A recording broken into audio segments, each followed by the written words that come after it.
मुल्की मईशत पर इस वक्त स्टेटस को का राज है, एक जमूद है कि जो टूटने का नाम नहीं ले रहा। खसारे कम होते हैं तो मईशत जमूद का शिकार हो जाती है, डिफॉल्ट का खतरा टलता है तो कर्ज और सूद की अदायगियां बढ़ जाती हैं। मगर ऐसा ये मतलब नहीं कि there is some fault in our stars. मसला उस प्लानिंग का है कि जो हर थोड़े अरसे बाद तब्दील हो जाती है या फिर कर दी जाती है। उस तफसील में जाने से कबल आपको बताते चलें कि इदारा शुमारियात की रिपोर्ट के मुताबिक अप्रैल के महीने में महंगाई की शरह में गैर मामूली कमी रिकॉर्ड की गई है, जिसके बाद महंगाई की शरह 23 माह की कम तरीन सतह 17.3% पर आ चुकी है। इस गैर मामूली कमी के पीछे कौन से अवामिल हैं, इस हवाले से इदारा शुमारियात खामोश है। मगर ये रिपोर्ट आलमी बैंक की पेशनगोई पर भी सवाल उठा रही है, क्योंकि आलमी बैंक और IMF ने अपनी रिपोर्ट्स में रवा माली साल के लिए महंगाई की शरह 20% से जायद रहने की पेशनगोई की थी। अलबत्ता महंगाई में कमी खुश आई, लेकिन अभी भी पाकिस्तान में महंगाई की शरह खित्ते में सबसे ज्यादा है। इसके अलावा कंज्यूमर प्राइस इंडेक्स के स्टेटिस्टिक्स के मुताबिक रवा माली साल जुलाई ता अप्रैल औसत महंगाई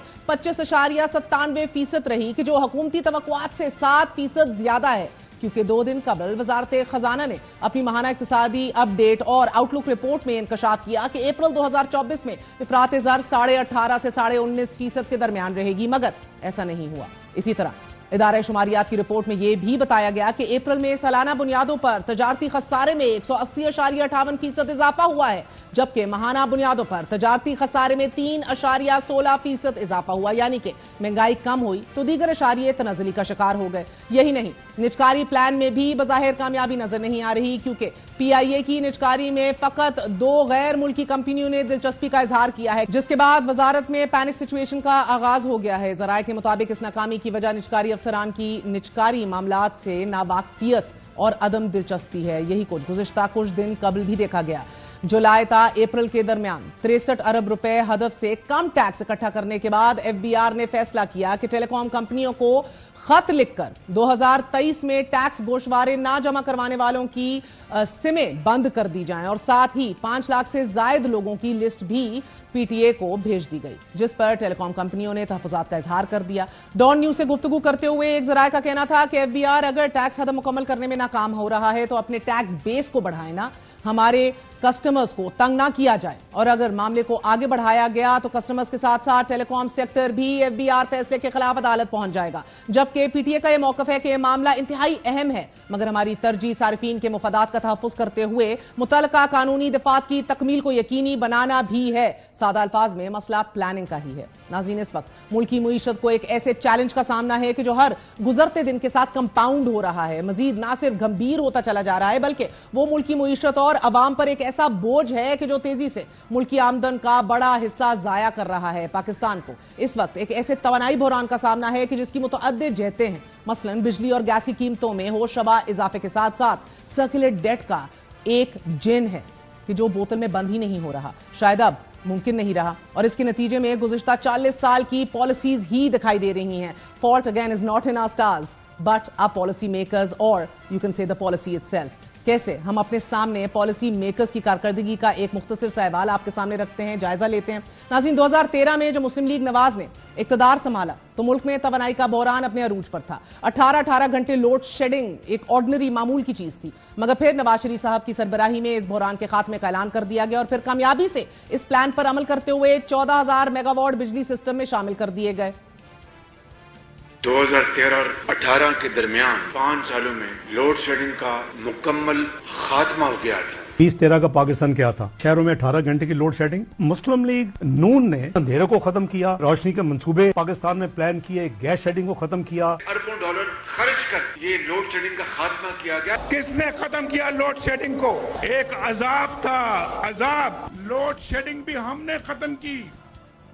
इसमें कोई शक नहीं कि मुल्क में लोड शेडिंग की लानत का खात्मा किया गया, लेकिन मुस्लिम लीग नवाज हुकूमत ने जनरेशन में इजाफा तो कर दिया, लेकिन ट्रांसमिशन लाइंस और बिजली चोरी पर कोई काबू नहीं पाया। यानी कि मुल्की 25,000 डिमांड पे 28,000 मेगावाट की बिजली घर डाल दिए गए, लेकिन 17,000 मेगावाट का बोझ उठाने वाला डिस्ट्रीब्यूशन सिस्टम था नाकारा, जो उधर ही मौजूद था।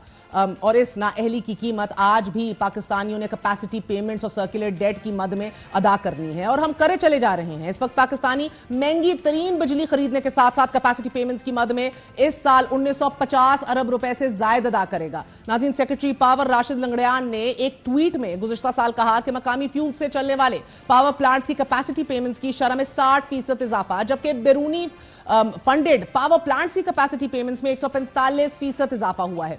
इसी तरह दूसरा मसला ट्रांसमिशन लाइन लॉसेस और बिजली चोरी की सूरत सामने आता रहा कि जिसने सर्कुलर डेट को जन्म दिया और मजीद कंपाउंड भी किया, और आज पाकिस्तान सिर्फ गर्दिशी कर्ज या फिर सर्कुलर डेट 5700 अरब रुपए से तजावुज कर गया है। Just imagine. और इसमें हर गुजरते दिन के साथ इजाफा होता चला जा रहा है। जिस वक्त ये मुआहदे हो रहे थे तो तहरीक इंसाफ मुस्लिम लीग नवाज के इन मंसूबों पर तंकीद भी करती रही।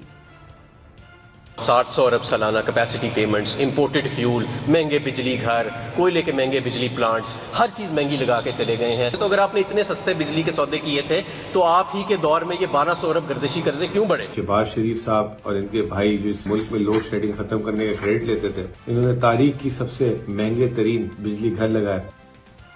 2013 से 18 के दरमियान मुस्लिम लीग नवाज ने एनर्जी पॉलिसी का इजरा किया, मगर वजीर तवानाई मुसद्दिक मलिक को फकत 2 माह बाद तब्दील करके आबिद शेर अली साहब को वजीर तवानाई बना दिया गया। लेकिन इंटरेस्टिंगली इकोनॉमिक सर्वे 2022 के मुताबिक बिजली पैदावार 41,500 मेगावाट तक पहुंच गई, लेकिन कोल डिमांड 31,000 मेगावाट से ज्यादा नहीं थी, जबकि ट्रांसमिशन और डिस्ट्रीब्यूशन कैपेसिटी जो है वो 22,000 मेगावाट से ज्यादा नहीं है। इसी तरह मुस्लिम लीग नवाज के दौरे हुकूमत में बज़ाहिर टेस्ट एंड ट्रायल की पॉलिसी पर अमल किया गया, wind, hydel, solar energy mixture तरतीब दिया गया, लेकिन गैस से चलने वाले प्लांट्स ज्यादा लगाए गए कि जिससे बिजली की पैदावार में तो इजाफा हो गया, लेकिन आलमी मंडी में एलएनजी की कीमतों में इजाफे के साथ साथ सर्कुलर डेट और कैपेसिटी पेमेंट्स में यहां भी इजाफे के खदशे के पेश नजर सोलर और विंड बेस्ड प्लांट्स लगाने का फैसला कर लिया गया और कायदे आजम सोलर पार्क के शमसी मंसूबे की बुनियाद भी रख दी गई। मगर मुस्लिम लीग नवाज ने जितने भी मंसूबे लगाए, ज्यादातर प्लांट्स अपनी पूरी सलाहियत पर बिजली पैदा नहीं कर रहे। मुस्लिम लीग नवाज के बाद तहरीक इंसाफ की हुकूमत आई तो उन्होंने भी सवाए मुस्लिम लीग नवाज को जिम्मेदार ठहराने के कोई प्लानिंग या वाज़ेह पॉलिसी नहीं तरतीब दी कि जिससे सर्कुलर डेट, बिजली की कीमतें वगैरह में मजीद इजाफा होता चला गया और आज आम पाकिस्तानी बिजली का फी यूनिट 62 रुपए में खरीदने पर मजबूर हो चुका है कि जैसे जैसे बिजली के फी यूनिट में इजाफा हो रहा है, अवाम ने रियासत से बिजली खरीदने की बजाय नेचुरली सोलर पावर की जानिब रुख किया। और तब भी शहबाज शरीफ साहब ने कहा कि सोलर पैनल्स को हर घर की जरूरत करार दिया। उन्होंने सोलर पावर की जानिब जब रुख कर लिया अवाम ने, अब रियासत ने अवाम के फैसले को काउंटर करने के लिए, माइंड यू वही शहबाज शरीफ साहब की हुकूमत है जो कल हर घर की जरूरत इसे करार देती थी, ऐसी पॉलिसी बनाने जा रही है कि अवाम को सोलर से बिजली हासिल करने का फायदा ना हो सके। पहल हमें खबर मिली कि हुकूमत 12 किलोवाट या फिर इससे भी जायद सोलर सिस्टम पर 2,000 रुपए फी किलोवाट टैक्स आयद करने का सोच रही है, मगर फिर इस खबर की तरदीद कर दी गई, ये कहते हुए कि अब वक्त आ गया है कि नेट मीटरिंग पर नजरसानी की जाए। और अब यह खबर सामने आ रही है कि हुकूमत ने मजमूई मीटरिंग मुतारिफ करने का सोच लिया है। इस वक्त नेट मीटरिंग के तहत सारिफीन को फी यूनिट के 21 रुपए मिल रहे हैं, लेकिन अगर पॉलिसी पर इंप्लीमेंटेशन या अमल दरामद शुरू हो जाता है तो ये नर्ख कम होकर 11 रुपए फी यूनिट रह जाएंगे, यानी कि सोलर बिजली पैदा करने वाले को 10 रुपए का फी यूनिट नुकसान होगा। बज़ाहिर हुकूमत शमसी बिजली की हौसला अफजाई की बजाय हौसला शिकनी आज कर रही है।